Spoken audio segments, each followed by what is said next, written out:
BM Swahili, utalii na uchumi wa bluu. Karibu katika makala fupi ya jumuiya ya makampuni yanayoratibu na kusimamia misafara ya watalii Zanzibar ZATO waliofanya katika eneo la Forodhani mjini Unguja katika jumba la kumbukumbu ya Kisultani maarufu People's Palace, ambayo ina eneo la makaburi waliozikwa masultani 9 kati ya 12 waliotawala Zanzibar. Kutokana na mabadiliko makubwa yaliyofanywa na serikali ya awamu ya 8, hatuna budi nasi watendaji kuyaunga mkono, na ndiyo maana tumewaita wenzetu wa makampuni ya kuratibu misafara ya wageni. Mkurugenzi mkuu mamlaka ya uhifadhi na uendelezaji mji mkongwe Ali Saidi Bakari amesema hayo mara baada ya kuwa na ziara fupi na wanajumuiya hiyo. Tunakuja na mkakati kwenye makumbusho ya tunafanya nini kwa pamoja. Na wageni mnao nyinyi ndio wenye wageni hapa. Ni mko 16, lakini kila mmoja kwa siku anaweza kuwa na wageni zaidi ya 100. Kwa 16 hii ni kama 100 mara 16 per day. It's almost 1000 au ni wageni wengi. Sasa tukasema moja ni kuhakikisha wageni wanakuja kwenye nani zetu za Kizanzibari ambao ndio lengo la utalii. Lakini la pili ni kuweza kuona namna gani ile keki ambayo inakuja huku na nyinyi mnaipata. Kwa hiyo ni win-win situation. Kwamba wageni wanakuja lakini na umaskini mmoja mmoja unaondoka. Sio kila kitu kinaenda kwenye serikali kuu. Kwa hiyo hii imefanywa maksudi na serikali, si la mji mkongwe ila si makumbusho, lakini la serikali. Kwamba tuanze na museum yetu hapa ambayo wengine ambao nafikiri hamjaiona, mtaiona. Ni museum ya kisasa kabisa kwa East Africa. Nafikiri hakuna museum nzuri kama hii hapa. Ugeni huo ambao unatoka katika jumuiya za makampuni yanayoratibu na kusimamia misafara ya watalii kupitia mwamvuli wa ZATO wamepata nafasi ya kutembezwa kila kona na chochoro ya eneo hilo.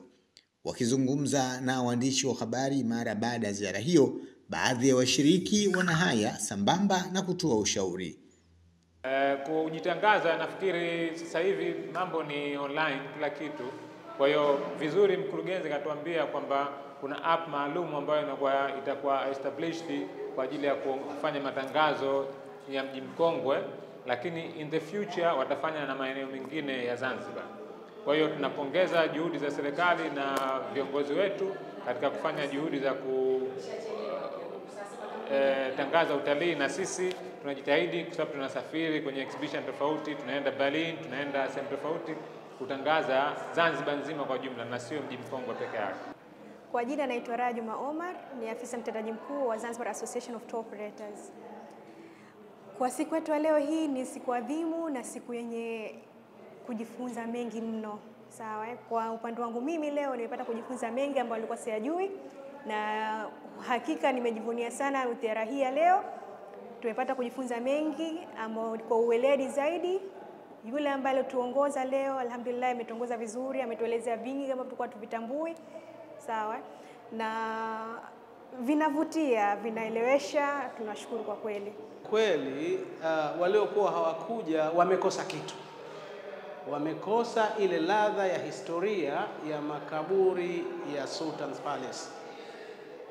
Kwa uhakika hili eneo la makaburi limekusanya vitu vingi sana na historia yake ni pana sana, na wengine walikuwa hawajui kwamba sehemu ya familia za sultani zilikuwa ni kutoka Russia, lakini tumejionea kwamba sehemu za familia za sultani nyingine zilikuwa ni kutoka Russia, nyingine zilikuwa natoka Ethiopia kupitia Masuria, na nyingine ni kutoka Oman. Kwa hiyo historia hii kubwa kwa mawanda yake inasaidia watu kuleta wageni ambao wageni hao watakaokuja watapata faida kubwa ya kujua ulimwengu na historia ya Zanzibar kwa ufupi kabisa. Yugwa Salum Amur kutoka Z Travel and Tours. Faida kubwa sana niliyoipata katika ziara hii ya kuja mji mkongwe katika urithi tulioachiwa na enzi ya masultan, ambao utatujumuisha sisi matua operator kutuhamasisha kuwaleta wageni ili kupata historia ambayo nimepata kujifunza ni nzuri, ambayo ni ya kudumu kwa muda mrefu. Kwa zaidi ningewashauri katika historia hii ya hapa ni waweze kuweka wheelchair kwa ajili ya wenye mahitaji maalum kama vile walemavu, na pia waweze kuimarisha zaidi katika hili eneo kuweka kama viti. Kuna watu wengine hawawezi kusimama kwa muda mrefu. Zuhura Ali Juma alikuwa mwenyeji wa shughuli hiyo, anauzungumziaje ujio huo? Mgeni wa leo napata labda tuseme watu ambao kwenye utalii tunasema wamekuja kukinunua kivutio. Hichi tumekiuza, wamekuja kukinunua hichi kivutio. Maana wao ndio wanatengeza package ya watalii. Kwa hiyo wanataka kujua hichi kivutio kina nini? Kwa nini iwe makumbusho ya makaburini? Kwa nini makumbusho ya makaburini isiwe kwingine? Kwa hiyo wamekuja hapa kwa ajili ya kujifunza ili wapate wakauze. Lakini ugeni ule kule, mheshimiwa yeye alikuwa anajua ni kivutio, lakini kapata zaidi kwenye historia ya Zanzibar. Kwamba alijiuliza kwamba Zanzibar tuna historia hii kwa upana ambayo historia iliyokuwemo humu ndani ndio tofauti yake. Jumla ya makampuni 17 yamepata nafasi hiyo adhimu ya kutembelea eneo hilo la kihistoria la makaburi ya masultani 12 walioitawala Zanzibar na kuzikwa katika eneo moja lililopo Forodhani Zanzibar kutoka mwaka 1804 hadi mwaka 1964.